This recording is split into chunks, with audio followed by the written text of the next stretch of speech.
Hey everyone, welcome. If you can hear me, would you just let me know in the chat box? Hi Elizabeth, hi Meredith. Hopefully you guys can hear me. Go ahead and let me know if you can. Hi Hannah, Rebecca, Laura.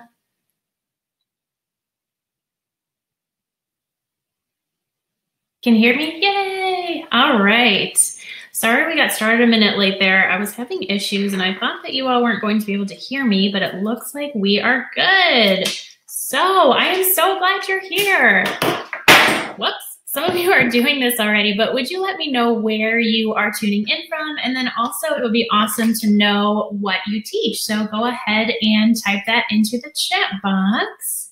And then I do want to go ahead and get going because, like I said, we started like a minute or two late because I was concerned about the tech, but I think we're good now. So as you're typing in to let us know where you're tuning in from, welcome Tracy, Allison, welcome Haley. I'm so excited that you're here. All right, so just a couple of housekeeping items before we get going. I'm going to try to keep this to an hour. There's a lot that I want to share with you, and I'm also excited to share a freebie with you at the end. Just a couple of things to know. There is a little bit of a delay between what you're hearing me say and when it's showing up for you. So whatever you're hearing me say right now, I actually said like 20 seconds ago, just something to keep in mind as we're chatting. And speaking of the chat box, please use it, ask questions, add on to what I'm saying, answer each other's questions. This is one of the advantages of being able to have this sort of virtual room together. We've got teachers from all over the world here, which is awesome. And so we can all learn from each other. So definitely use that chat box. Speaking of the chat box, it will scroll quickly. I know that I will miss things. We may miss things from each other too, just because it goes fast sometimes. So I, every so often, will stop and try to pick up questions that I've missed. And then at the very end, I will also answer more questions. So just keep that in mind as we're going. You may, as I said, there is a freebie for you. You may want to take a couple of notes. So make sure that you've got pen and paper ready to jot some things down. And then I say this before I teach any workshop. I'm sharing what I've learned as a literacy specialist. And before that, I was a classroom teacher, taught pre-K through second grade. But of course, I understand your district, your school may have different requirements for you. And of course, you have to do what's best for the kids in front of you. So just keep that in mind as we go through today's presentation. Hopefully, tech will be smooth sailing from now on. But if there is an issue, there should be a reconnect button on your end. And then there should also, you also probably got some reminder emails. Should anything go wrong, go back to those reminder emails. You should always be able to reconnect that way. And then other things to try, make sure that all your browser tabs are closed because having other things open can cause this thing to crash, unfortunately. Use the Google Chrome browser. That's the one that's recommended. But if that doesn't work for whatever reason, you could try Firefox. Just try different things in case something isn't working, but hopefully it'll all be smooth sailing. So I think that's all I wanted to share with you before we dive in. Thank you so much for being here. I'm so excited that you're here. This is absolutely one of my favorite topics to talk about, possibly because it's something that has been super hard for me as a teacher. So I'm really excited to share all of this with you. And now I'm going to go ahead and switch over so you're just going to see my slides. All right, thanks to everyone who is continuing to share where you're teaching and what grade you teach. Awesome, awesome. Welcome Sandra, Mary, Kelly, Suzanne, LaQuisha, awesome. All right. So I know that I kind of know some of you. You've been on workshops before with me, and if that's the case, welcome back. I'm so excited that you wanted to come back for more.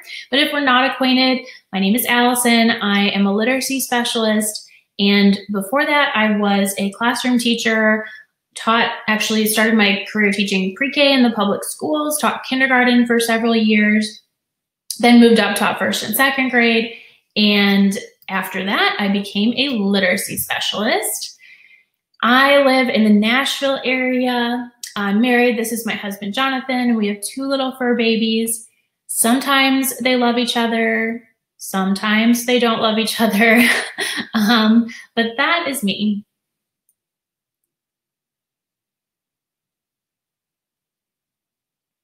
All right, so you are in the right place today if you use literacy centers, Daily Five, or even if you're just exploring the idea of literacy centers right now and you aren't really sure how to structure your independent work. So whether you've been doing centers for years or if you're super new to them, I hope that tonight will give you some new ideas and things to try. I'm especially excited to share all of this information with you today because personally, literacy centers have been the #1 biggest struggle for me when it comes to my own instruction.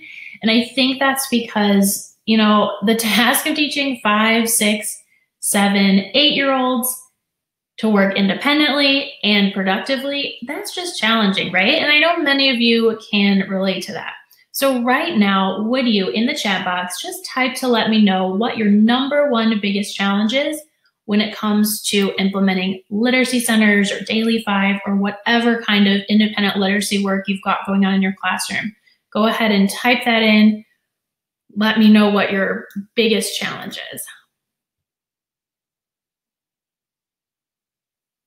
So I see transitions, time, stamina, how to start in K, and keeping them engaged, accountable, everybody on task, differentiation. Awesome. Okay. So I said awesome, not because it's awesome to have challenges, but awesome because I feel, are going to address the majority of these things today. So being on different levels, making sure all children are catered to. Absolutely. Okay. So you are in the right place. Today we are going to start, I'm just going to share a little bit of my own foundational beliefs about centers just so you can kind of understand where I'm coming from. I'll share some different ways that you might manage your centers. We'll talk briefly about that. And then we're going to go more in depth on how I prefer to set up centers in my classroom, what works for me and why. I'll share how I make my groups, how I make sure that my kids know what to do. That's kind of been a challenge for me in the past. How I hold my kids accountable and assess them. I'll share some ideas for differentiation. I saw a couple of people mentioning that. Some organization tips. I'll share some information about my literacy center bundles. And then at the very end, I've got that freebie for you. And as you know, if you've been on a workshop with me before, I share the freebie at the end because it will pop up in a new window.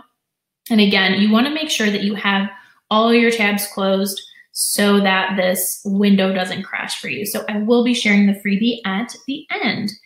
Throughout, also, I'm going to stop and try to pick up a question or two here and there. And then at the end, I will try to answer as many questions as I possibly can. All right, so let's get going. I mentioned I wanted to share some foundational beliefs that I hold about centers. So of course, a lot of us just take for granted that we're doing literacy centers or Daily Five or independent work, but I think it's valuable for us to just take 1 minute to examine why we're doing them in the first place, because being really intentional about why we're doing them can help us shape how we're doing them, if that makes sense. So I use literacy centers because kids need practice, right, with literacy skills. They need opportunities for interaction and independent learning, so kind of a balance.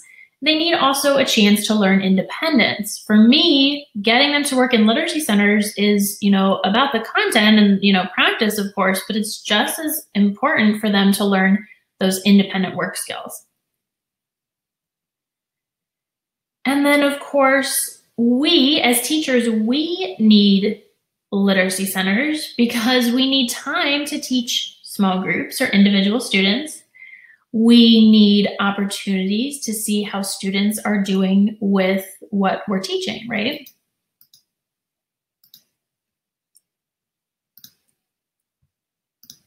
Oops. So with all of that in mind, I believe that literacy centers should reflect what students are practicing during other parts of the literacy block. I believe that they should involve opportunities for students to learn with their peers and on their own. I believe that they don't always need to involve worksheets or recording sheets. I think that they need to allow for student choice in some areas, and then also incorporate play and fun to some degree, because literacy centers can be one of the most enjoyable parts of the day for kids.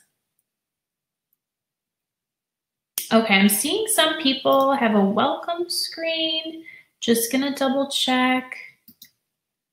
Think we should be good. Someone was saying there's a connect. Thank you to everyone who was helping. Yeah, looks like we're good. Okay, so I like to think about literacy centers as kind of being an ice cream sundae, right? So when you have an ice cream sundae, you got the foundation, and that's the ice cream, right? That's the most important stuff here. If you don't have the ice cream, you don't have an ice cream sundae. Then we've got the toppings, right? So I think about reading, writing, speaking, and listening as being the ice cream of literacy centers. That's the foundation. That's what kids need to be practicing. All these activities and games and variety, the stuff we use to make it fun, that's like the icing on the cake, so to speak, or the toppings on the ice cream sundae. They make the sundae taste better, but they're not the foundation. So we have to remember not to lose sight that this is the important stuff, right? It's easy to be tempted and distracted by maybe we see something fun on Pinterest or whatever in the teacher store, and there's lots of awesome ideas out there for sure. But when we're choosing ideas, we have to keep in mind what our reading, writing, speaking, and listening goals are, because that is the foundation of our ice cream sundae of centers, so to speak. All of that said, there are many, many different ways to make literacy centers or independent work happen. So, are your kids going to choose the order of the activities, or are you going to choose? Are you going to have, your writing center in one place and it always stays there? Or are the centers going to be portable where they can, pick up the materials and bring them to their seats? Do you have fixed rotation times? Everybody's switching at once, or do your kids finish something and then they move on, kind of student directed? Are you going to have your rotations where it's just, boom, boom, boom, center, center, center, or is it center and then you come back for a mini lesson? Center and then a mini lesson, center, mini lesson. There's so many different ways to set it up, right? And we would be here all day and all night if I talked in depth about all the different ways that you can do centers or daily 5. And I know that personally, I've tried so many different strategies so that I can figure out what works best for me, right? And honestly, I think that if you are a newer teacher or even maybe a very experienced teacher, the way that you're going to figure out what works best for you is trial and error. At least that's kind of how it's been for me, right? So even though there's so many different wonderful ways that you can do centers, today I'm just going to share the way I do things and why I do them this way. And of course, my way is not the only way. But what I hope is that hearing how I think about my own strategy will help you think about your own strategy for centers too, however you choose to do them.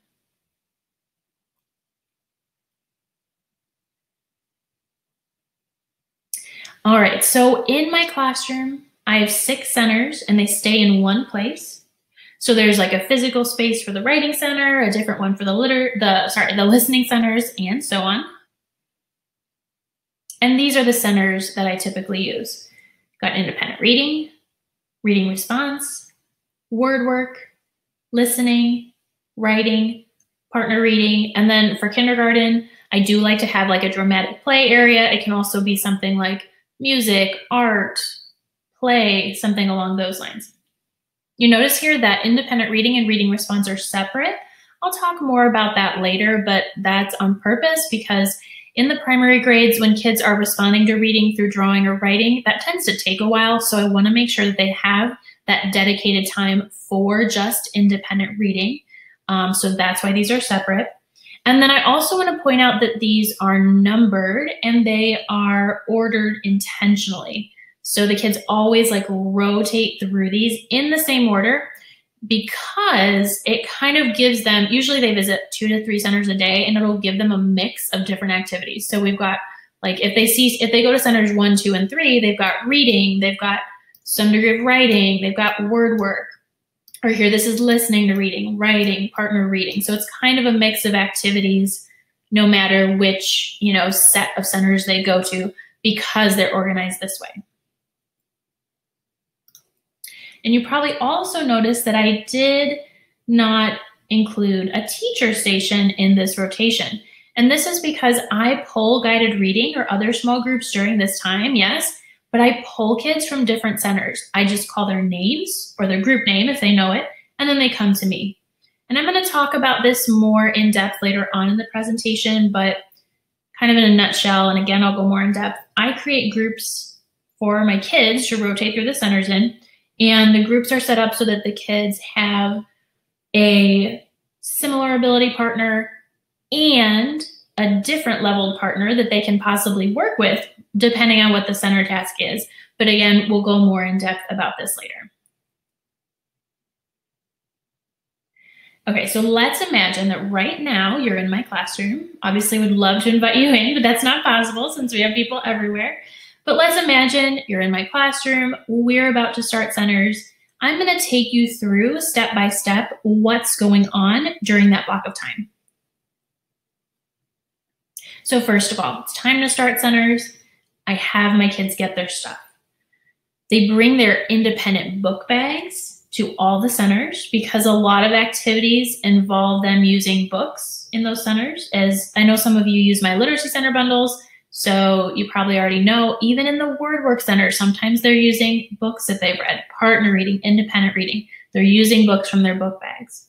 In addition to the book bags, to literacy centers, they also bring their independent work folders. So each of my kids has an independent work folder. It's just for literacy centers. I like to use the plastic, oops, too excited about my literacy center folder there. I like to use the plastic kind because they're just more durable. They bring that folder with them to every center. And then if they have a recording sheet or something they're working on, like in writing, for example, they can put the finished product on the red sticker side. But if it's something ongoing that they're not finished with, then they just keep it on the green side. And the next time they come to that center, they look in their folder to see if they have any unfinished work. And if they do, then they finish that before they get going on something new. So then once they've got their stuff, they come back to the rug. And at this point, I've set aside about like 5 to 10 minutes for a little whole group time before centers start. And this time is devoted to one of two things. So first, it might be that I'm introducing an activity that I put in centers. But when I say introduce, most of the time, this is not actually the first time that the kids have seen an activity. What I used to do before was I would like show the kids how to do something and then say, okay, I'm putting it in centers. And I kind of expected them to be able to do it entirely on their own that same day. But I learned the hard way that this doesn't work for many kids. For some kids maybe, but not for all kids. So when I say that I'm introducing an activity at this point, it's not really a true introduction. I'm actually showing the kids how to take something that they've already done before, either in whole group or small group, and take that thing that they've done before and use it in centers or practice it in centers. So during this 5 or 10 minutes, I'm showing the kids, hey, do you remember when we did this? Now you get to do it in centers, and let's quickly review how to do it. The other thing I might be doing occasionally is that if we've had some issues the previous day, there's Play-Doh in someone's nose, I don't know what, some sort of problem, I may take that time to address that and just review expectations. It just kind of depends on the day. Okay, so during this 5 to 10 minutes, when I do introduce a new activity for centers, there's typically only one new thing that I'm reviewing or introducing that day. So this means that I'm not putting out new centers on Monday per se, not for all of them. What I found when I did that was that when I was explaining and reviewing all the new things on Monday, my kids would kind of zone out, right? They were barely awake anyway because it was Monday morning. They wouldn't absorb what I was saying. So then, of course, we all know that leads to them being off task and they don't know what to do, et cetera, et cetera. For me, it was not working to put like all new centers out on Monday. So now what I do instead, and this is really simple, but it's made a difference for my kids. When I'm putting an activity in centers and saying, hey, remember when we did this? Now this is going to be in the WordWork Center. I only do one of those per day. So on Mondays, if there's something new for the WordWork Center, that's when I introduce it. On Tuesday, I double up here because I had more than 5 centers here. But on Tuesday, I double up independent reading and listening because there's not usually a whole lot of new stuff to do for either of those. So I might do one or both if there's something new at all. On Wednesday, if there's a new reading response activity, that's when I'll introduce it, and so on and so forth. It doesn't really matter the day that you pick if you choose to do this, but what matters is just that you're not introducing or even just reviewing tons of new activities on one day, because at least with my kids, I found that it was like information overload and it just didn't work for them. Now, if you do it this way, you don't really have to change your planning, right? I like to do my planning on Thursdays. So the Thursday before, I would still figure out what I'm going to do for all the centers. It's just that with the Writing Center, the plan that I made the week before, I just hang on to the materials and I don't introduce them until, the following Thursday or the Friday or whatever. So if you do this, you don't really have to change the way you plan. It's just when and how you introduce the stuff to the kids.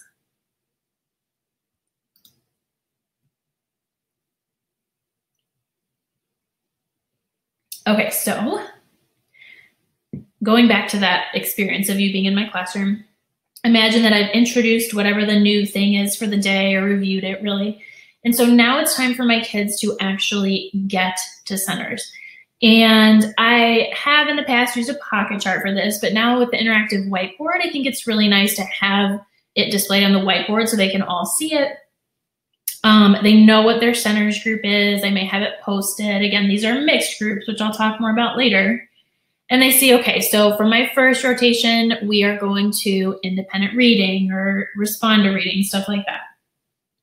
When I'm showing them this rotation board for the day and saying, okay, this is what our rotations look like, I also let them know who's going to be coming with me first, because again, it's not that I'm pulling all of the tigers or whatever at once. I'm pulling individual kids from a couple different groups to make my guided reading group. So I call names. They come to the table with me, and then I dismiss all the rest of the kids group by group, and they get started working. So the kids are now in centers. I'm at my guided reading table with the group, and I start my timer. I used to be real bad, and I still am tempted to be sometimes, but I used to be real bad about like waiting until I'm done with my guided reading lesson to rotate, and we would just get like so behind and it was not working. So now I use a timer, I start the timer, and I give the kids 15 minutes to work typically, and then 15 minutes I'm with the small group. That amount of time, like with kinder at the beginning of the year, it might be like 5 or 10 minutes. Maybe with second graders, you do 20. That might vary a little bit, but we'll say 15. And so I set the timer, I start with my group, which we're not going to talk about what I'm doing with my group. That would be a whole other workshop. And the kids are working in their centers independently. Once they've gotten to their centers, though, they are choosing from 2 to 3 activities, right? I tell them where to go, but they get to choose more or less what they do when they get there. So at the beginning of the year, it's not a ton of choice. I've just got maybe 1, maybe 2 things in there for them in every center, but I add and rotate out as time goes on. So the kids know what their choices are because I do this thing that I call a choice ring. So in my Literacy Centers bundle, I have these kid-friendly directions cards like these right here, and I put them on the choice ring. You can't see in this photo, I have like half sheet versions of them too. This is just a half sheet version. Behind this card, there's like 2 different activities, and on each card are the directions. So it serves 2 purposes, right? The kids look through the ring, they see, oh, I can do a punctuation mark scavenger hunt, or I can do this, right? They see what their choices are, but they also see how to do each activity. So up here on the little right-hand side, I've got an image that represents the activity. Again, they've done this before, so it's not a brand new activity to them. You know, this is a punctuation mark scavenger hunt, so they see this little magnifying glass and then an exclamation point. And then the kids see the written directions and the images. And they don't actually have to be able to read the words because you've already taught them the activity, right? This is just kind of a general reminder that shows them what they're supposed to do. Again, these cards serve two purposes if you do something like this. A, they see what their options are in the center, and B, they see how to do each one of those options. If you've got maybe 4 or 6 kids going to one center and you choose to do something like this, you might want to have 2 duplicate copies of this ring because otherwise all the kids are going to be waiting on this one ring, and that's kind of a waste of time. So you may want to make more than one of these if you've got a number of kids in the center. The other issue that can come up is that kids are taking forever to make a choice, right? Am I going to do this or that? I basically try to like cut that off at the beginning of the year where I'll teach them, you know, you choose quickly or you choose not at all. And so they see that I will take away the choice ring if they're taking forever. So if you're pretty firm about that at the beginning of the school year or whenever you introduce this, they'll get the picture. They'll see, you know, I have to choose quickly or I'm not going to get to choose at all. Okay, so they've made their choice, right? And now it's time to get to work or play, depending on what it is. And now I'm going to go through what my kids are generally doing in each of those 6 or 7 centers that I mentioned. So my independent reading center is in the classroom library, in the little reading nook, but the kids are actually reading from their own book bags. What I don't want is I don't want the kids to, you know, they get up and they find a book, and then like with kinder and first, they read that book so quickly, right? So they like flip through it real quick and then they go back and they're searching and searching for another book and they sit down. When that's happening, I found that there's not a whole lot of real reading going on. It also doesn't create that kind of quiet, calmer atmosphere that I want to have in the independent reading center. So in the independent reading center, they read, right? The focus is just reading or pretend reading. That's valuable too. They're reading books out of their own book bags. And there's just like a separate time of the day, like the morning or something, or some other transition time where the kids are getting to choose books for their book bags. As I kind of mentioned before, I don't have them do lengthy written responses to what they read because at this age, they're kind of usually slow to read, you know, write or draw or whatever they're doing. I want them to get that reading or pretend reading practice in. So maybe they're writing something on a sticky note or they write one quick sentence about what they read sometimes, not every time they visit, because generally speaking, I want them reading the entire time.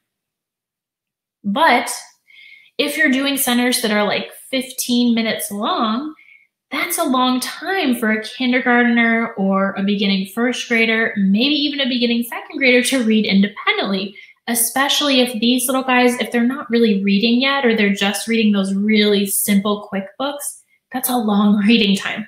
So here's what I do to kind of modify it when I'm working with this age. With kindergartners, with early first graders, they don't settle down and read like I was describing in the last slide immediately. What they do is somebody from the group leader or whatever, they turn over a sand timer as soon as they get into the center, okay? And this sand timer has 5 minutes, so they get 5 minutes to bookshop. So during that 5 minutes, they're switching out books from their bags, you know, getting new ones from the classroom library. But then as soon as the sand timer is done, then they have to settle down and then they have to read. Again, this is something you can really do with any age. If 15 minutes or however long your center time is just too much at first, then, you know, add this book shopping time in at the beginning because that will kind of break it up. Okay, so as I mentioned, in the independent reading center, the kids don't do a lot in the way of responding to text. But the next center that they go to right after independent reading, assuming it's not like their last center of the day, The next one they go to is the Reading Response Center. And this is where that text response happens, either through drawing or writing. And the kids can be responding to text that they either read from their book bags, or it can be from books that you read aloud to the class. One thing I also want to mention is with this Reading Response Center, which I'm going to continue talking about, I don't do this with kindergarten at the beginning of the school year. For them, I usually start about like 4 months in, I would say, or like halfway through the year. This can be for kinders. This can be a little bit of a harder center for them. So I prefer, for the first half of the year, I actually have them double up on the WordWork Center. I'll talk about that in a minute, but they're doing so much work at that point with phonological awareness, letter sounds, just writing their names and all of that stuff. They get practice with that at the WordWork Center. So that I feel is more appropriate for kinders at the beginning of the year than the Reading Response Center. So just a side note in case you teach kindergarten. But back to the Reading Response Center. When it is up and running, before they start working each day, I have them talk to a partner to make a plan for their work. And you can use or make something like these little conversation bubbles that I have here. These are from my Literacy Center bundles, but they're simple. They just say things like, today I'm going to work on blank, or today I'm writing about blank. And what I found is that it's really helpful if the kids talk with a partner and make a plan for what they're going to do during that center. And like at the beginning, it takes a little bit of time for them to learn to be productive in their conversation. But once they have it down, and this is something we practice like during writing time and other times of the day too, once they know how to make a plan, they sit down, they make a plan, and that kind of helps get them ready to draw and write. So here are some activities that if you choose to have a Reading Response Center, you might incorporate. So this is really simple. It's just a beginning, middle, and end flip book. Again, they can do this from a book that you read to them or from a book that they read on their own. You could do book reviews, right? Kids show how they think or show what they thought about a book and write a little bit about it. You can have them do book recommendations to give to each other. That is so motivating for them when they're, when they found a book that they really love and they are, writing about it for a friend, writing a letter maybe. That's an awesome activity for the Reading Response Center. Then, of course, you've just got your simple prompts. Like this one, it's probably too small for you to read, but it says draw and write a different ending for the story. So they can be more creative, kind of like that, or opinion, or just, evidence from the text can kind of vary. Another thing that you might consider doing is having a couple, maybe like with late first, second grade, having maybe a longer term project. So this is a character yearbook activity that I have done with second grade. And as those second graders are, reading more books and they're meeting quote unquote different characters, I have them fill out just like a little entry in the yearbook with a little bio about their character. And then as time goes on, they get to award their characters superlatives like, oh, this character is most likely to become president, and just fun stuff like that. They really enjoy it.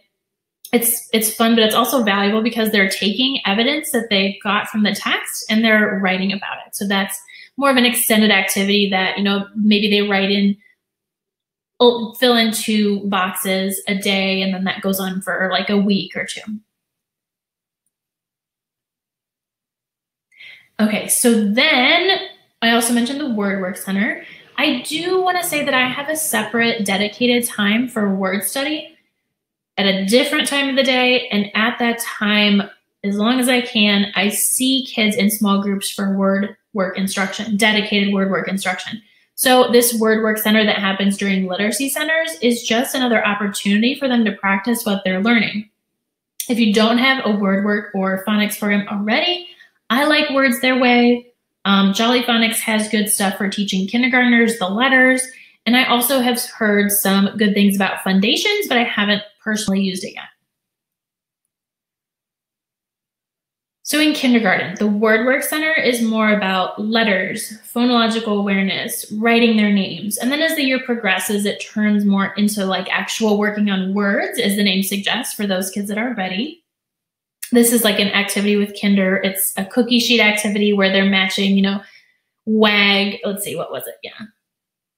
Oh, they're matching final sound. So wag ends with g and log ends with g. So like pictures, some of that from kinder, right? Before they're really working on words. But then in first and second grade, and then toward the end of kinder, my kids are usually practicing the same words that they have been given by me in their word work small group, which again is separate. So in those independent work folders, if you remember those blue folders I was showing you earlier, in those folders, I give them their words in a list, and I give them words, their same words on cards. Okay, so they have those in their folders and they're bringing them to centers, including the word work centers. It's differentiated the way I do it. Not everybody has the same list or the same cards. They don't all have unique lists because that would be crazy to keep track of, but I have different groups, so different groups will have different word lists, and they bring them to the word work center. And the reason I have them bring them to the word work center is because I've designed some games that can be played with any words at all.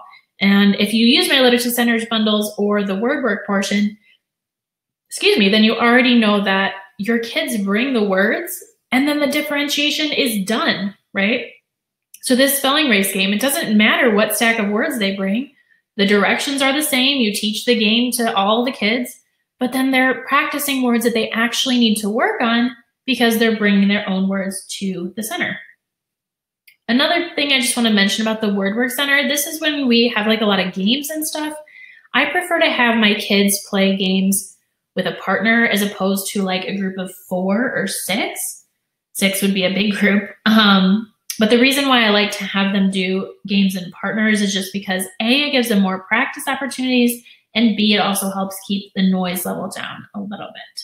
So one other thing that you might be wondering is, well, you know, what if the kids in my centers group aren't all working on the same words? But we are going to address that when we get to the grouping part, because this was something that I kind of struggle with, and I did come up with a way around this to make it work. Okay, I know we've gone through a lot and we have not covered all the centers yet, but I just want to pause and take maybe 1 or 2 questions before we keep going, because I know that I've missed a bunch of them. Emily says, how do you get your words for each group? Emily, I typically use a program called Words Their Way, and it has the kids progress through different like word features, and that is where I get the words from, and they're just bringing those lists that I'm giving them during word study time to the Word Work Center. So that's where I get them from. Okay, let's see what else. Okay, so Colleen's asking how many times to change in one day. I think she means rotations. So in kinder, I've done 3. Sometimes I feel like we only get to 2 because I prefer to do quality over quantity. So although I want to see as many guided reading groups as I can, I also want it to be productive and not just super rushed. So sometimes if I'm feeling like 3 is too much for the time that I'm allotted, and I know you might have different time, sometimes I will just do 2. Okay, let's see if I can get maybe one more.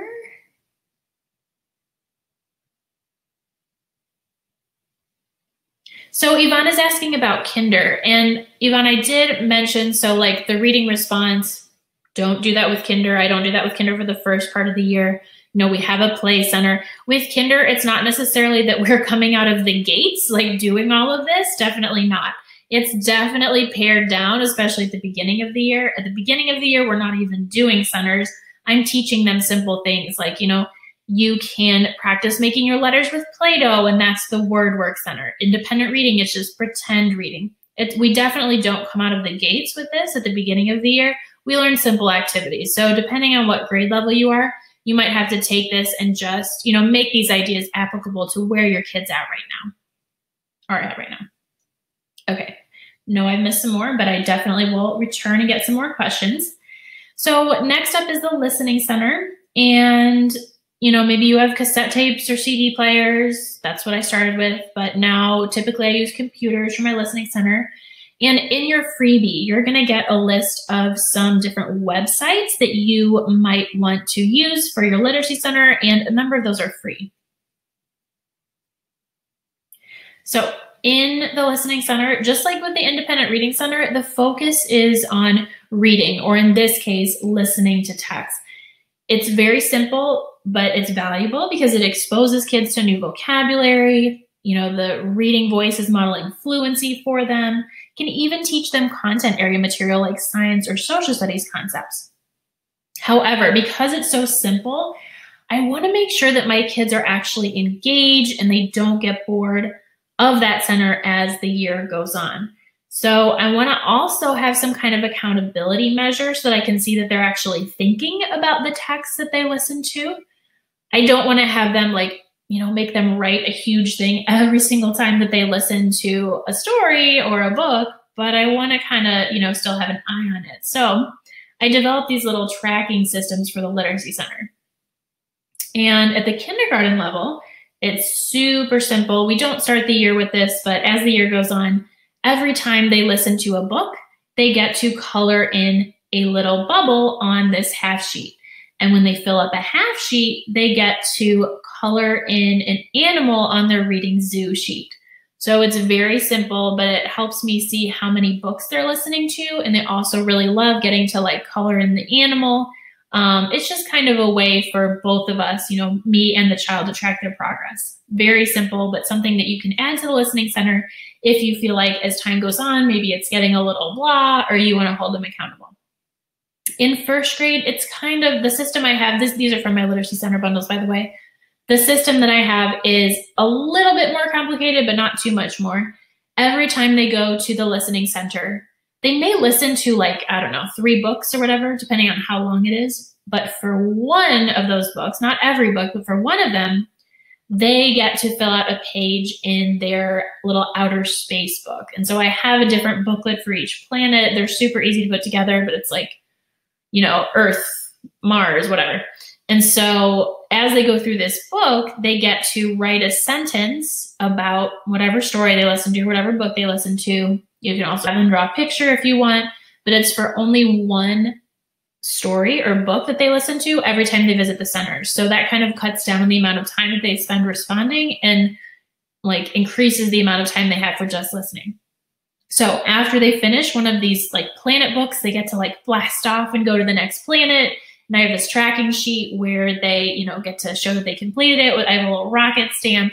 So it's just something fun and extra that they enjoy doing at the Listening Center. You teach it once and they know how to do it pretty much the whole year.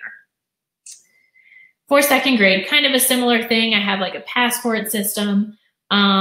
They get stamps for listening to different types of text, and they just write one sentence about the text, about one text every time they visit the center. So again, very simple, keeping the emphasis on the actual listening. All right, so next up is the Writing Center. And in the Writing Center, just like with the Reading Response Center, my kids have to look in their independent work folder to see if they have something unfinished from last time before they start something new. So if they're ready to start something new, then they look through that. No, they don't look through the choice ring. They look through the binder, which I'm going to show you in a second. I almost said the wrong thing. They decide what they're going to make, and then they make a plan with a partner. Just like with the Reading Response Center, they're telling their partner what they're going to work on that day.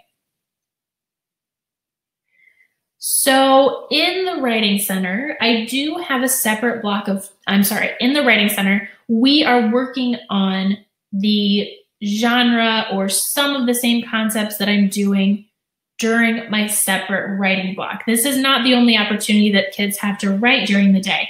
I still do have a whole writing workshop and they get to write then. So this is separate and this is a shorter amount of time. Again, I want to incorporate the genre that they're working on, but I like to make these Writing Center activities a bit quicker, fun, just provide a little variety, because often in a writing workshop where they're producing multiple versions of, they're working on different topics in one genre, but they're writing personal narratives. So here I just kind of want to mix things up, keep them interested. Let's say we're working on letter writing during writing workshop. Then during the Writing Center time, they could be writing postcards. That's quicker, something different.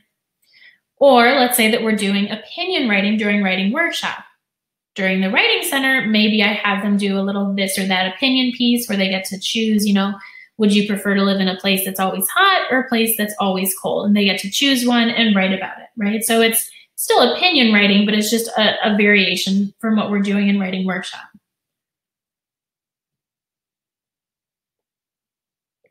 Okay, so a second ago, I almost said that they pick something from the choice ring, but that's not true.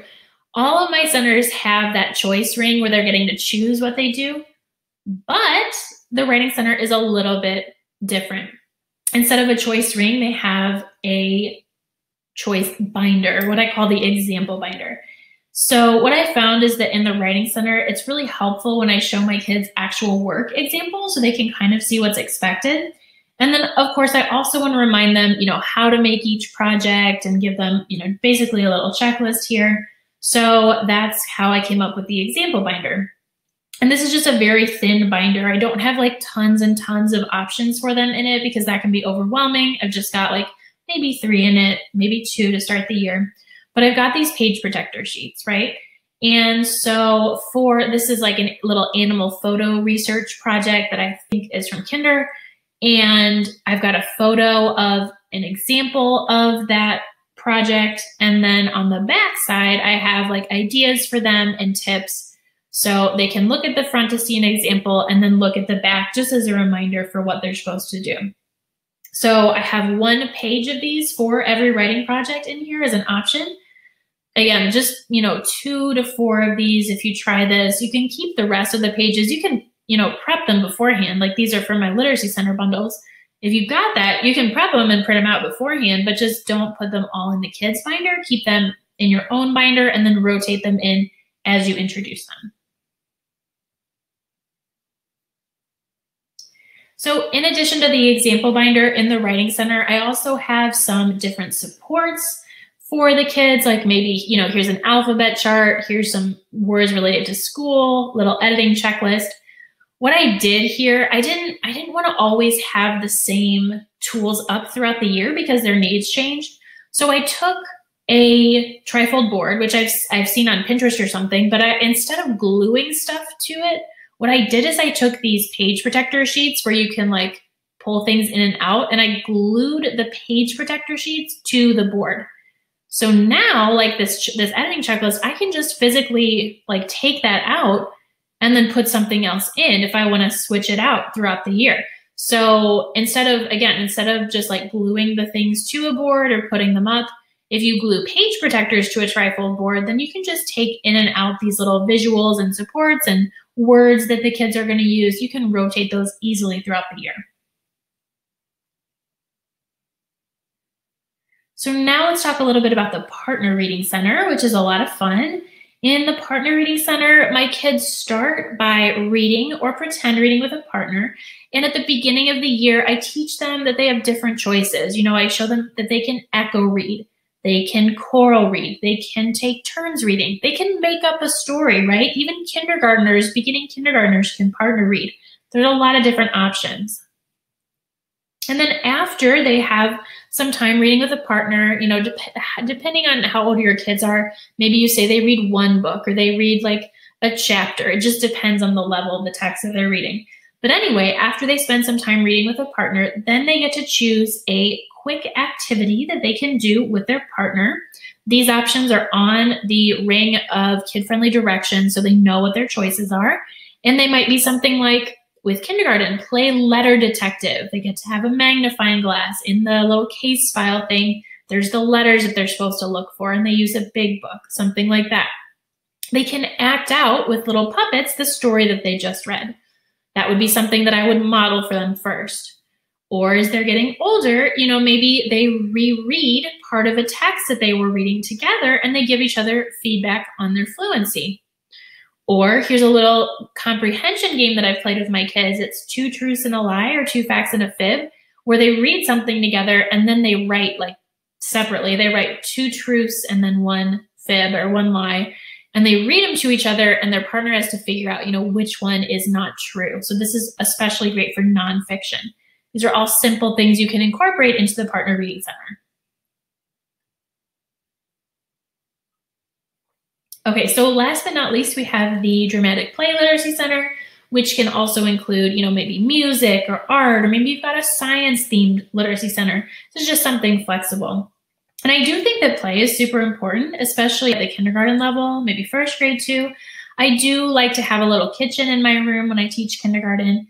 You can incorporate literacy into that. The kids can make a menu and set up a little restaurant. They can play grocery store, make signs for the food, I have a blog post all about this topic that's linked to in the freebie, so you can look for that. I think it's maybe on the second page with all the links, and get more ideas from that. And then if you have my Kinder Literacy Centers bundle, then I have printable props that you can use to set up all kinds of things like a grocery store, a restaurant, things like that. Okay, so we just went through a lot of centers. It was a lot, I know. But if you recall, before I started talking about all of that, I was walking you through what the center rotations look like.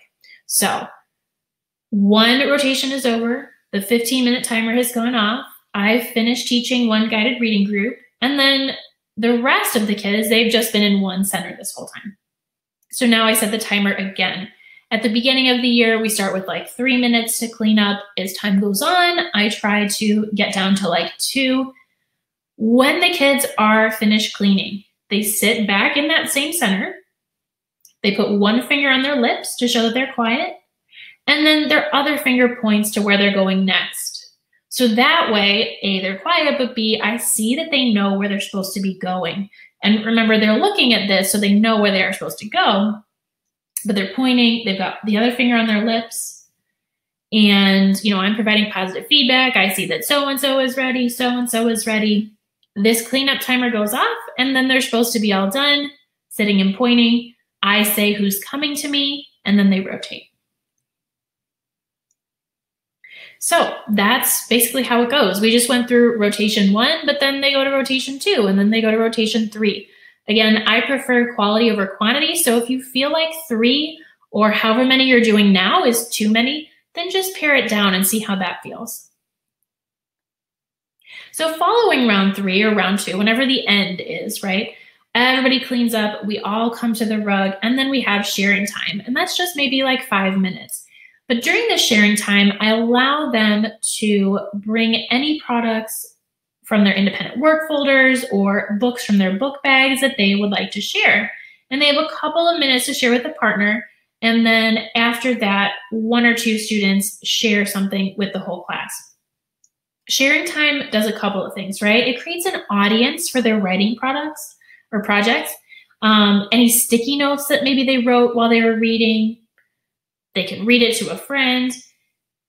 It's tempting to skip this part, especially if you're short on time, but the kids love it, and then it gives them an authentic audience, so it's kind of more motivating for the stuff that they're creating during centers.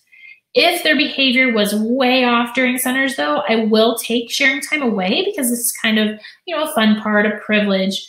I try to avoid taking sharing time away too often so that, when I do take it away, it's really like a big deal and they know that they have to do better the next day.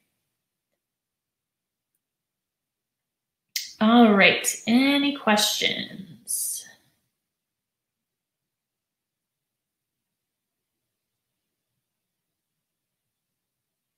Let's see. Caitlin says, with the writing choices at the beginning of the year, do you teach these activities whole group or small group so that the students know what to do when they get there? So, Caitlin, typically at the beginning of the school year, I do teach them whole group. At the beginning of the year, we don't start with centers for the first 5 or 6 weeks for sure, really in any grade, kindergarten especially, but with first and second, I'm teaching them some different activities, whole group, that they will eventually do in centers. Caitlin, hopefully that answers your question, but typically I'll set aside that block that's eventually going to be for centers. We're talking at the beginning of the school year here. I'll set aside that block. I'll teach them something, they'll practice, then we'll come back, I'll teach them something else, they'll go practice. So it's like a whole group version of learning the centers, if that makes sense. Okay, so Renee says, I find I make too many copies for writing. How many writing choices do you provide each week? So Renee, if I introduce something new, I really only introduce one thing per week, but there's typically going to be maybe 1 or 2 other options that they've done in previous weeks. Kind of depends on the time of the school year. If it's at the beginning, they may not have a ton of choices. If we're like up and running and going well, you know, maybe they have 3, maybe they have 4 if they can handle it. Okay, I want to keep rolling because we are a little bit short on time. So I will come back to more questions for sure. But I know a lot of people are wondering about making groups. And making groups that work has definitely been a challenge for me. So in some centers, I wanted my kids to be able to learn from each other, right? Maybe the lower kids work with students who are a little bit higher. But in other centers, for other activities like the Word Work Center, I needed my kids to be on more or less the same level so that they could still work on the same skill together. And so I experimented with a number of things. You know, one year I had kids in same ability groups where they were just rotating with their guided reading group. And that didn't work out too well because it didn't give the kids a chance to work with other students, right? They were always with their group. They couldn't really learn much from, I mean, they learned from each other, but not to the same degree as they would if they could, you know, maybe work with kids who are more advanced. But then I've also, on the other hand, I've done mixed ability groups, but I noticed that sometimes when I did that, if they were just kind of randomly mixed, the kids were on such different levels that the group just like didn't go well at all. So eventually I came up with this strategy that I now use that allows kids to sometimes work with peers of different abilities and sometimes work with peers that are on the same level. So in this system that I created, I can pull students from different groups for guided reading with me, typically without messing up a center's activity or leaving someone without a partner. And now what I'm going to do is I'm actually going to switch screens. You're going to see the screen go black maybe for a second, but don't worry about it. Something else is going to pop up. I just want to switch to Keynote so that I can kind of show you how I physically move kids around and make those centers groups. So let me just switch this around. This is what we want. Okay, there we go. All right, so I've got my guided reading groups, right? These are different from my centers groups. The centers groups are the ones that the kids rotate with, okay? All of these little things here, these represent each one as a kiddo, right? And I've color-coded them because I usually color-code my guided reading groups. This red group is my lowest group, and then the green group is my highest group. Obviously, these don't all come out nicely in real life. I'm just showing you this sort of as an example. In the freebie, there's going to be a blog post that says, like, you can learn more about grouping here, whatever. Go to that link on the blog post once you get the freebie, and there are more videos about like how to make it work if your numbers aren't even. But anyway, for these purposes, let's just say that I've got 4 guided reading groups and there's 6 kids in each group, lowest to highest here.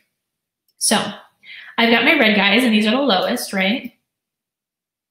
When I pull a group, I want to make sure that I'm pulling I'm pulling an even number if I can, so that the rest of the kids, the rest of the group, you know, they're not partnerless or whatever. So with my red kiddos the lowest, I'm not going to pull my highest kiddos with them because there's so much of a gap that my highest kiddos might end up getting frustrated, and it's just like it's too much of a gap for them to really learn a ton from the highest kids. So I'm going to use my second highest group instead. Okay, so there's one group, right? I've got 2 kids from the red group, 2 kids from the yellow group. There's a gap, but not too much of a gap. If I pull the yellow group for guided reading, the reds still have their partners. And then sometimes I might say, okay, work with a partner that's from your guided reading group. So in some centers, maybe they're working together and they're working together. But I can also say, okay, when you go to the partner reading center today, I want you to work with a friend who is not from your guided reading group. So like these guys work together and these guys work together. It just gives me a little bit of flexibility. So I would make my other groups just like this. 2 kids from the red group, 2 kids from the yellow group.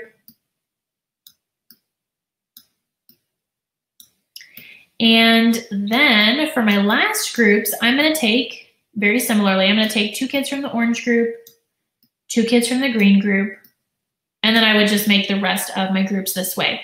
So again, just to reiterate, now they're in center groups of 4. They're still being pulled. You know, all the oranges, so to speak, are being pulled for guided reading. But when they are, the greens can still work together, right?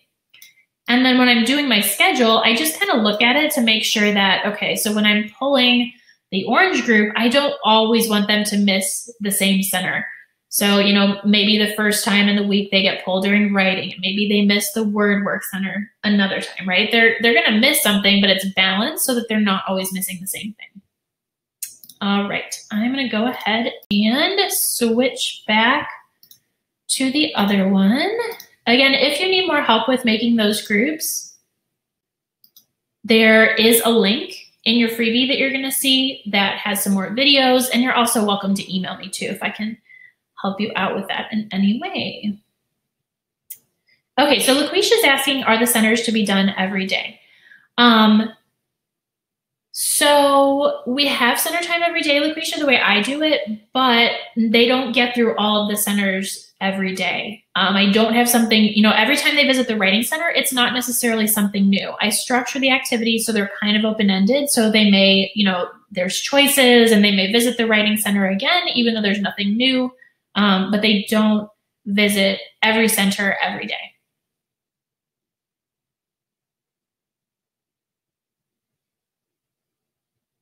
Okay, so Colleen says, would you do this all year, part of the year? So Colleen, at the beginning of the year, I block out this time that becomes literacy centers, right, eventually. And that's when we're practicing these, but then for the rest of the year, we do them. And so I totally understand what you're saying with the bundles. Just keep in mind, Colleen, that when I create those bundles for you, it's so that you can have choices. And you're not going to be able to fit everything in. I just need it to be broad enough and give you enough so that you can pick and choose the stuff that does fit in your day, that does, you know, work with your kids. So just keep in mind, if you're using my bundles, especially if you're using more than one, keep in mind that there's like a lot presented. You can pick the stuff that works best for you and works best in your schedule, and you're not going to get to it all. There's just designed to be options that way. Okay, so now let's shift gears and let's talk a little bit about making sure that kids know what to do at their centers.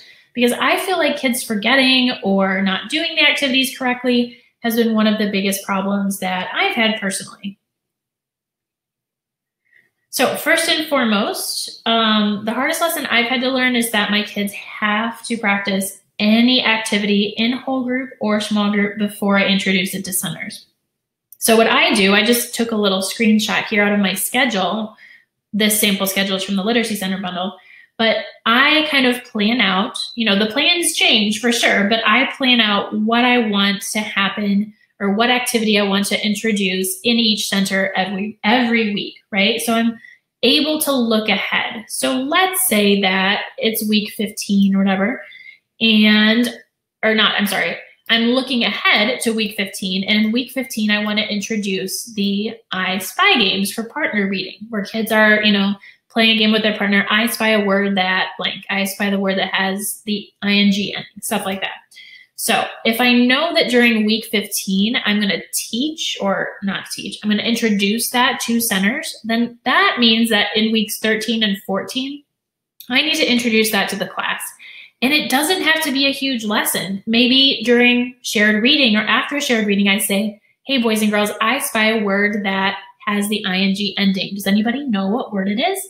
So it just takes a couple of minutes, but they're learning how to do that activity so that by week 15, when I say, hey, do you remember when we played I Spy? By week 15, they've already played it for at least a week or two. And then I put it in the center and they know how to do it.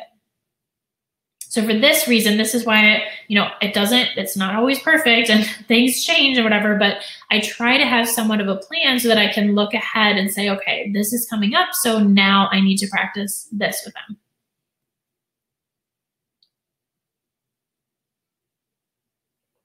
Okay, so whether you use my, you know, kid-friendly directions from the Literacy Center bundles or you make your own, having visual directions is so helpful in making sure that the kids know what to do. And, you know, refer to those directions. When you teach the activity, show them this little thing so that the cards actually mean something to them when they see them in the center. And again, it doesn't matter if your kids can read or not, just seeing the little pictures is really helpful in jogging their memories. I also mentioned this before, but when it comes to making sure kids know how to do something or make something in the writing center, seeing an example is super powerful. So this is from that example binder I was showing you in the writing center. This is like a little making an informational pamphlet about how to take care of a pet fish or whatever. Just show them examples, whether you take a photo, use mine, or create your own. In the Reading Response Center, this is an example that I would like make available to them to look at. Just show them examples. And of course, you are going to have maybe a couple of kids that are copying at first, but over time they learn to do more original work. Consistency also helps make sure that kids remember what to do. And I feel like with centers, it's kind of this constant battle between, you know, wanting to keep things consistent so the kids know what to do, but also changing them up so that they don't get bored, right? It's a hard balance. So with the Word Work Center, or like games that we play, what I've done to kind of fix this for my kids is to create different versions of the same game. So this is like a kindergarten game, right? That's called Roll and Do. They learn how to do it, like say the first sound in blank. They learn how to do it this way, say the first sound in fish. They land on it and they do whatever. But then later on in the year, we're doing CVC words. So they roll, they land on something, they read the word out loud. So it's very similar instructions, very similar game, but the directions are different and it's, you know, adapted to what they're working on. Here's another slightly different example. This is a spell and score game, okay? Same instructions, same directions. It can be used with any words, but this is a fall version and this is like a St. Patrick's Day. So, you know, you introduce a game, they learn how to play it, and then you bring it back like a month or two later just with a different theme because it cuts down on the amount of time that you have to be like teaching all these different games. But the kids already know how to play. They're still interested because it takes a different form. You know, it's not fall spell and score now, it's St. Patrick's Day spell and score. Just stuff like that helps create consistency, but also make sure that they stay interested. And one last little thing I want to mention when it comes to making sure kids know what to do is using technology helps so much. One big issue for the Reading Response Center is that my kids, like especially with kinders when we get to it and first graders, they'll forget what they're supposed to draw and write about. And that's not surprising because a lot of them can't actually read the prompt. So what I did is I created these little videos for the prompts that it reads them the prompt, it reads them an example, and then it reads them the prompt again. These are from my Literacy Center bundles. But all you do there is you set up the iPad or your laptop or whatever. They watch the video, it reads them the prompt, and then they know what to do. Another thing you can do is if you use an app like Seesaw, I don't know if anybody uses Seesaw here, but you can create a voice recording of you reading the prompt and you can send it to the kids. When they go to the center or they're working independently, if they forget what the prompt says, then they just listen to that recording again and they're good to go.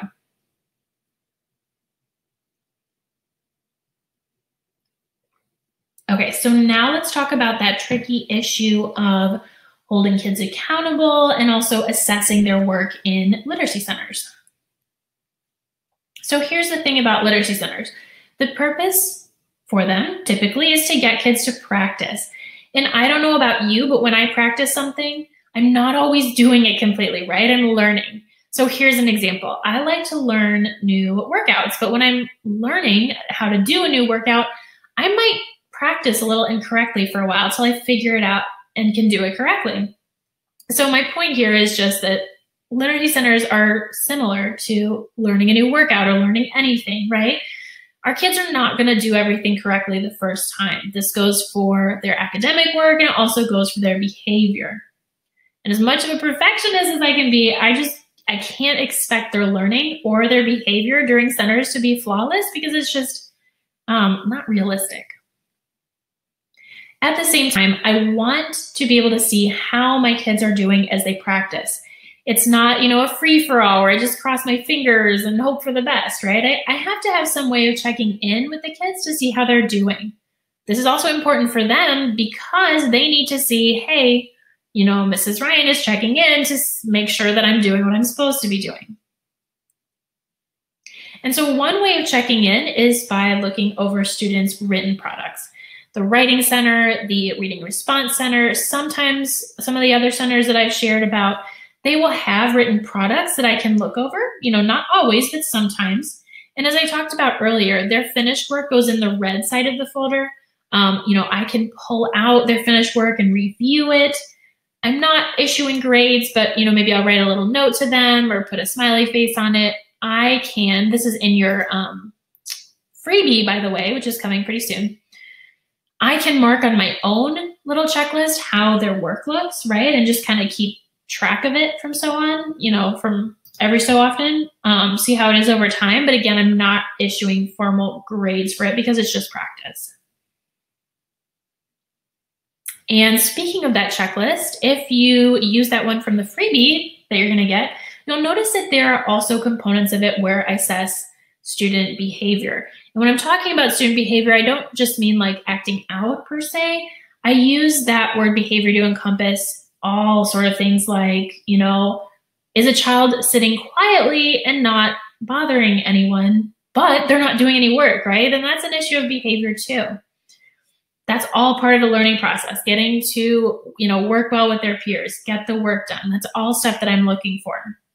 And so to do this, if you've got like an aide or something, it's helpful if the aide can help you make observations because you're usually tied up with guided reading. But that's not always the case, right? Often it's just us at the guided reading table trying to do guided reading. You know, how are we going to see how the other kids are doing? As much as I would like to spend 100% of my time on guided reading, I found that I have to stand up just once per, you know, day or whatever. I will look at one or two kids who are not with me in the group. I'll kind of watch and see what they're doing. And I may make a note to see, you know, are they on task? Are they actually doing what they're supposed to be doing? I'll just kind of observe them and then I'll sit right back down and I'll go on with my group. I've just found that, you know, as much as I would love to be totally 100% focused on the guided reading group, I have to set aside that little bit of time to see how the other kids are doing. Not all of them. I'll just pick one or two, like I said, per day, so that I get a sense over time of how the class is working independently.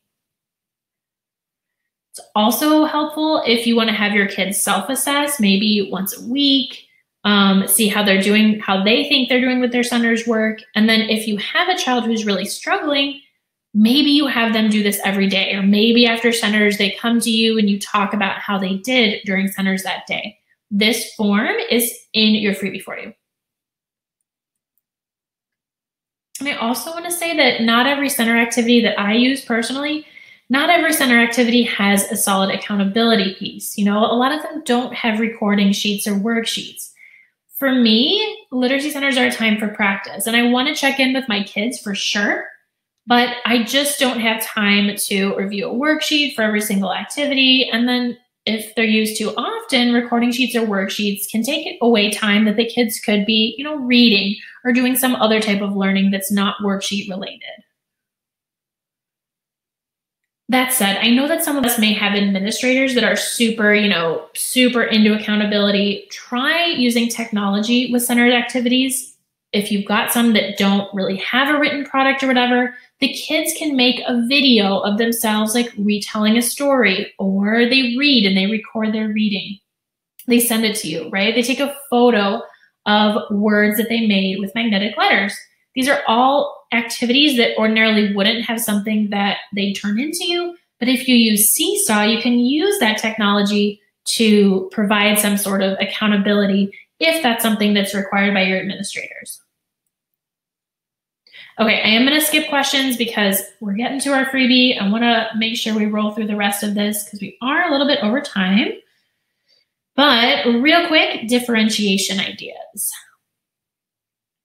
Not all of my centers are differentiated.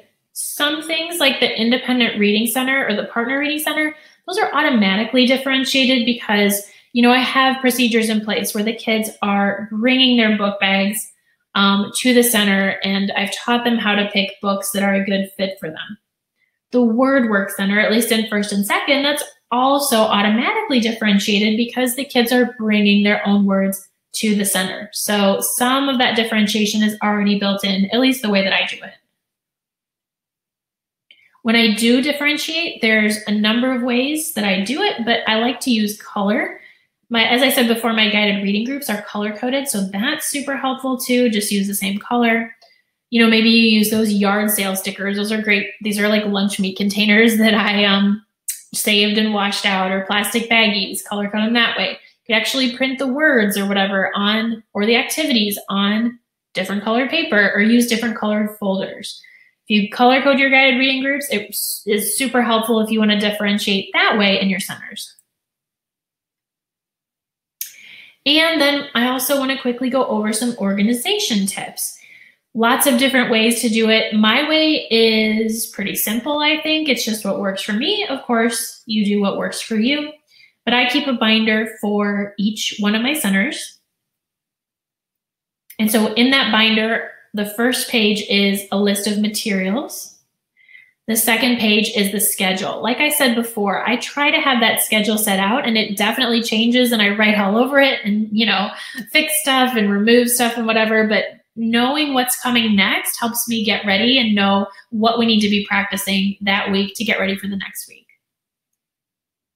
I've also got in here the lesson plans that I use to teach those procedures. This is what I use at the beginning of the year, but sometimes we have to revisit as the year goes on. And then for each activity, this is for my literacy center bundles, but I have a cover sheet. I have the masters or whatever. I put them in page protectors so that I can just come back to this binder, you know, make copies, put the masters back in these page protectors. And then when the copies are ready, let's say that I Spy, this is an I Spy game. Let's say that that's coming up. I'm not ready to put it in the center yet, but I've got the materials prepared. So I stick them in a manila envelope, very simple. I put them in these bins. I think I put the link for the bin, this type of bin from Amazon. Believe I put that in the freebie for you, but the manila envelope fits nicely in here. I keep the stuff that is not ready to be in centers in these bins. And then I have different bins, same type of bin, but when the kids are actually using the materials in centers, I stick it in their bin, it goes in the center, and we're good to go. So just to review, I have a binder for each center. That's where the masters go. Then when it's prepped, I put each activity in a manila envelope, all the copies or whatever, put it in my bins. And then when it's time to go in the center, I take that out of the manila envelope and put it in the kids' bins. So just the binder and the bins. Okay, so I know we have gone over a lot today. Thanks for hanging with me. We're almost to the freebie. But kind of throughout tonight, I've been talking about the Literacy Center bundles. So I want to tell you a little bit more about those.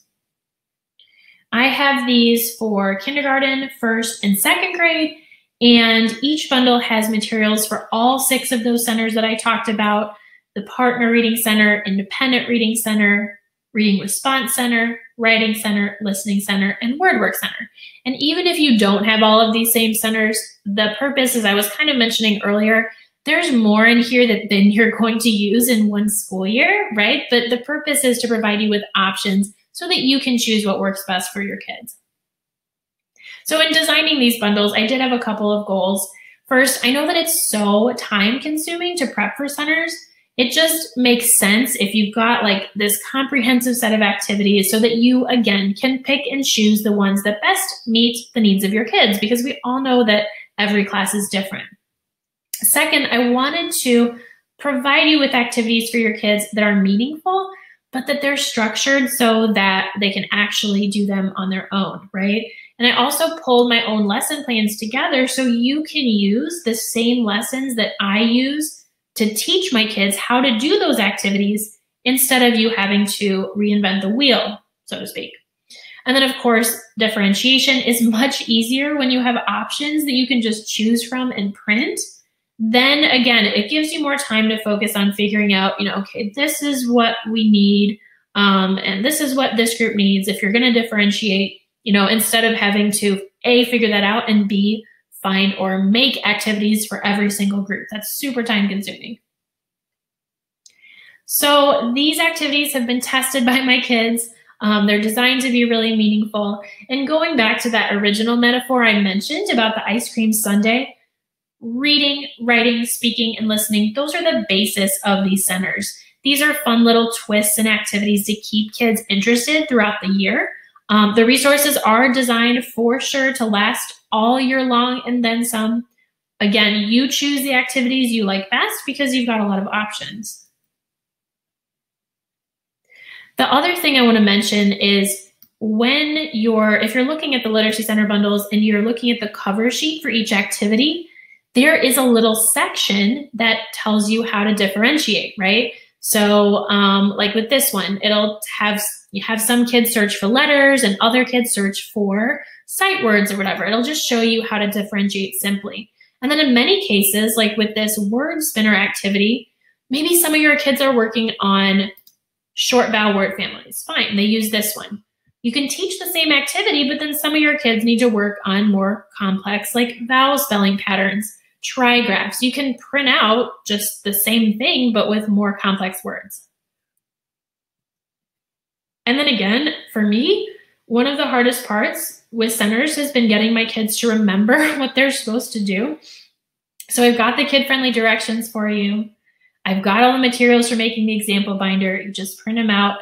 That photo really helps them know what they should be working on in the Writing Center.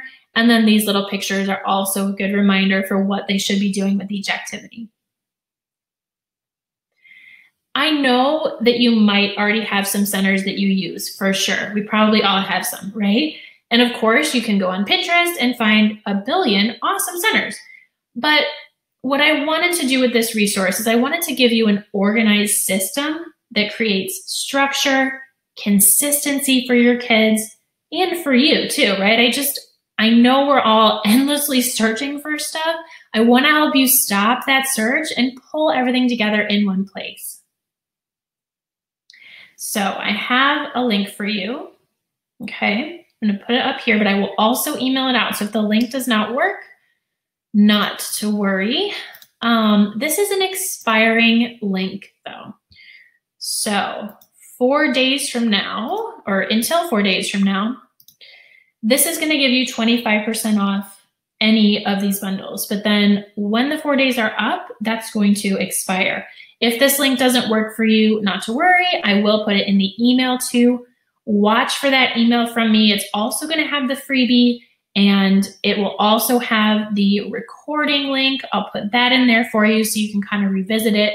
If you don't get the email, I would say by tomorrow, just email me, say, hey, just respond to one of those reminder emails, say, hey, I didn't get the links, and I will be happy to send those over for you.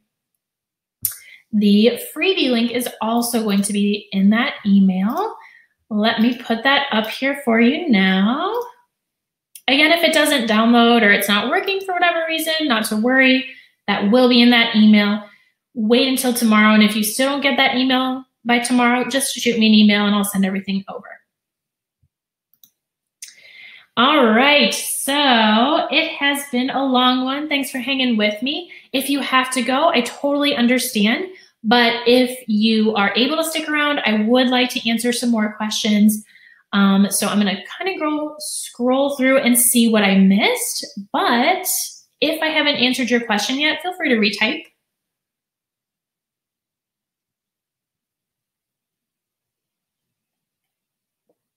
Okay, so Colleen, the character yearbook is from the Literacy Center bundles, but if you wanted to make one, Colleen, all you would do really is just have them create a little square for each character, and then they would write a little bit about who the character was, and then you could have them do things like, most likely to be president or best with animals. You can create something like that too.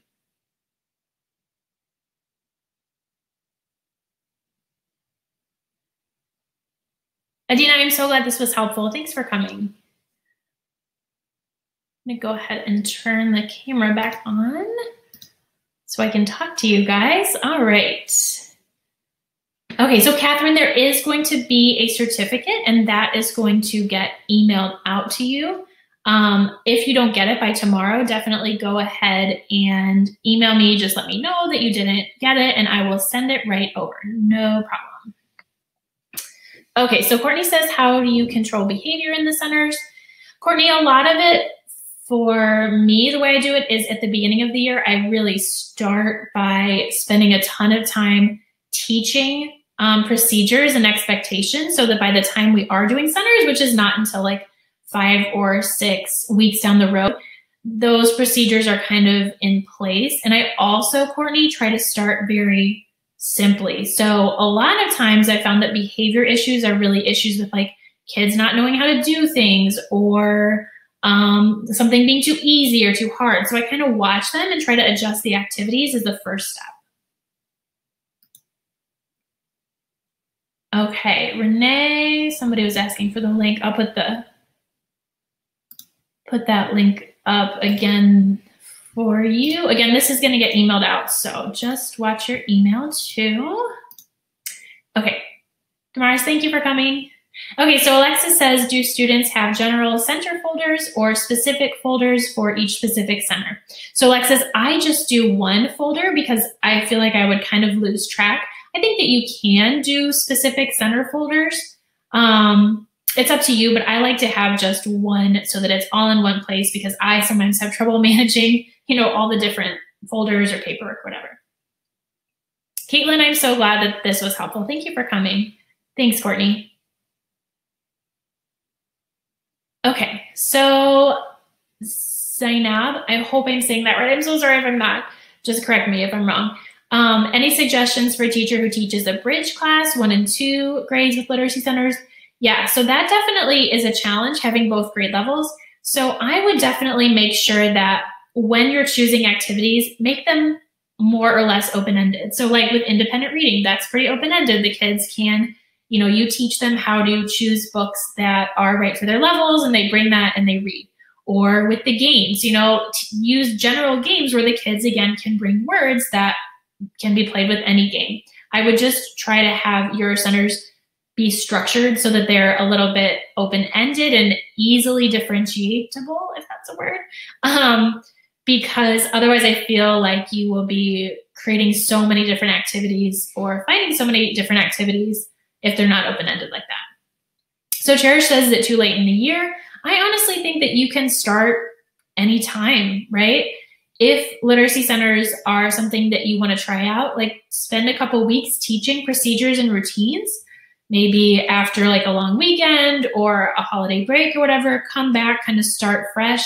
And the other thing too is like, if you're using the bundles, you don't have to go full force. Like you can say, okay, I'm going to teach a couple activities from the Partner Reading Center and maybe an activity for the Writing Center. You can start small. I think starting small is good. And I honestly feel like you can start at any time in the school year. Just take advantage of the fact that you maybe at this time in the school year, depending on, I know we're like all over the world and on different school schedules, but if you're in school right now and maybe you've already taught like, I don't know, certain centers, use those centers as the foundation, then maybe you teach a couple more things. So I honestly think you can start anytime. Okay, Evie, I'm not quite sure I understand what your question is. How many pages does each child get per week? Curious. Oh, okay. Okay, I think I understand. So I don't know that I have a number of pages, but like the way I do it, independent reading doesn't have a lot of paper. Occasionally I have like a little half sheet depending on how old the kids are that they can fill out. So maybe like 1 half sheet per week for the Independent Reading Center. With partner reading, a lot of the activities don't require any paper at all, or it's stuff that you're like reusing. And then with the Writing Center, if you have writing paper for them already, they can definitely use that. They can use a notebook. Reading Response does use maybe like, I don't know, maybe you're using like 3 sheets of paper per child per week. I like to make stuff reusable, so I'll do stuff on cardstock and also laminate it, and that kind of cuts down on the amount of paper that we're using. Okay, so Jordan is curious about the literacy block as a whole. Jordan, just go ahead and email me because I have blog posts. Jordan, email me and let me know what grade level that you teach, because I have blog posts that kind of show you how I've put everything out in the past and scheduled everything. I know that your individual situation may vary and we all have different amounts of time for the literacy block, but if you have a question that's like specific to your schedule, feel free to email me. I'm happy to email you back and kind of like just help you think through it. So definitely email me. Lisa, thanks for coming. I'm glad you could join. Okay, so Laura says she has 2 first graders reading on a second grade level, 2 on first grade, and 10 on K. Yeah, so that's a big range for sure. Laura, I would work on creating a gap, again, that's like significant between your kids in those groups, but not too significant. So I would not take your first graders reading on a second grade level and put them with kinders necessarily, right? I might put those, maybe I would put like, it's such a spread and it's hard because you have like only 2 and 2 and then 10 on a kinder, but maybe some of your kinders could, I guess depending on how high your second grade readers are, maybe they could be paired with the kinders, but the first grade readers maybe. What you could do, Laura, is you could rank them from, I'm trying to like show how you would do this. Let me like take out a sticky note and show you. Let's say that this sticky note is a whole list of your kids and you rank them from lowest to highest, right? So hopefully you can see that. So this is your list. You got from lowest to highest. Take your list in half. Okay. And then match it up like this. So like your middle kid, your lowest kid and your middle kid are together. Your highest kid is with your middle kid instead of your lowest kid. Hopefully this visual makes sense and you can see it. But if you rank your kids like that and match them up this way, that might help. If that doesn't make sense at all, just email me. Tanisha, thank you for coming. Okay, so Nikki says, any additional tips for those who don't have enough room in their classroom for fixed centers? I have to have mine take most of their centers to their tables. Doesn't have a dedicated writing center. Okay, yeah. So that can get a little bit tricky, but I know that a lot of teachers even prefer to do it that way, Nikki. Sometimes if you have them, if you're able to at least spread them out a little bit more, sometimes it can be good for noise level and keeping them on task. So I think there are definitely some benefits to not having fixed centers, but I would use some kind of color coding, or like maybe they're coded by shapes, where just to keep track of your materials. So like the triangle stuff goes over here, and then, just so it's labeled so they know where to go. And then you could also do something where every center has, I don't know, or maybe for every kid that is in that center, maybe they have a little card with just general directions for the center, something that they can take with them. I would use as many little containers as I could so that the kids could just literally, each individual kid, or if there's partners, just literally go and take their own thing. It does get tricky with materials for sure, but maybe that'll help a little bit. If anybody else has ideas, definitely chime in. Okay, so Wadad, hopefully I'm saying that correctly. So she's a little worried because she has a big class. I actually wrote a whole blog post on that pretty recently. Let me just put it up for you. It just has some tips to make literacy centers work when you have a large class. So I'm going to put that in the comments. Maybe that would help you out. So Lynette says there seems to be a lot of printing worksheets involved. If you want to, but I don't think that you need to. So like for the partner reading center, with that I Spy game example that I was talking about, there's like a little helper sheet that kind of shows them different ways that they can play the game, or different types of words that they can play with their partner. You print that sheet out, you laminate it, and then you're not printing it out again. It's not necessarily like worksheets. It's totally up to you. If you like to print a lot of stuff, go for it. But me, I try to print the least that I can. I don't go in and like print all this stuff for the whole year or to use or whatever. I kind of go through and say, okay, I know that I'm going to use this. I'll keep it to a minimum. And then like with the Independent Reading Center, if you use the bundles, for example, there are like sheets and stuff that the kids can use, but like I don't use all of those in one given year. Just keep in mind, this is designed to be options for you, not necessarily that you go in and you print everything and you do it all. So hopefully that helps. So Renee says, are the centers already open-ended in your literacy bundle? And the answer is yes, they are designed to be open-ended, the vast majority of them. You know, some of them like the Writing Center, they have specific tasks or whatever, but even then they're designed to be open-ended so that you're not, I don't know. The problem with doing centers that are like, there's a definite start and finish is that we all know our kids finish at different times. So that's why a lot of them are designed to kind of go on as long as the center lasts or the kids are interested. Okay, so Michaela says, where do you have students working? At desks or on the ground? The answer is kind of both, because I have centers in different places. They, you know, sometimes it is on the floor. Sometimes one center is at a certain table. She says, I have 26 students and I try to have a variety, but I find it challenging to have enough space for all of the centers, for sure. That's like a decent sized class, definitely.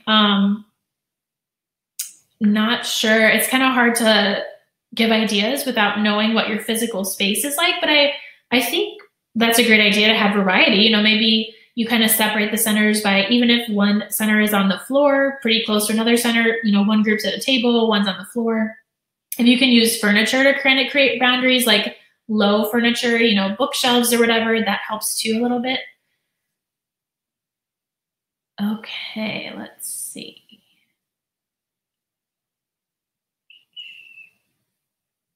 Thanks, Carrie. Thank you for coming. Okay, Camille. Yes, so Camille is asking about the websites. Yeah, so there's a bunch of blog posts. It's the second page in the freebie. And again, that'll be emailed out to you. But in the freebie, I believe it's the second page, there's a whole list of different links, like specific things that you might be wondering about. There's blog posts. You're also welcome to email me. I've seen some awesome ideas here. Thank you, everyone, for sharing these ideas. Yes, Carrie, absolutely. Oh, Dina, thank you so much. I hope that this works well for your kids. Yeah, take it and make it your own. I hope that these ideas just kind of sparked your thinking. Thanks for coming. Okay. Well, I'm going to wrap up because we definitely have gone over an hour. Thank you again so much for being here. Look for that email. If you don't get anything by tomorrow, just respond to one of those reminder emails and it'll get to me and I can send you what you need. If you do have questions that are like, hey, this is my individual situation, I'm wondering about this, feel free to email me. I'm happy to, you know, talk through things with you or email things through with you. So thanks again for being here, and I hope you have a wonderful rest of your day.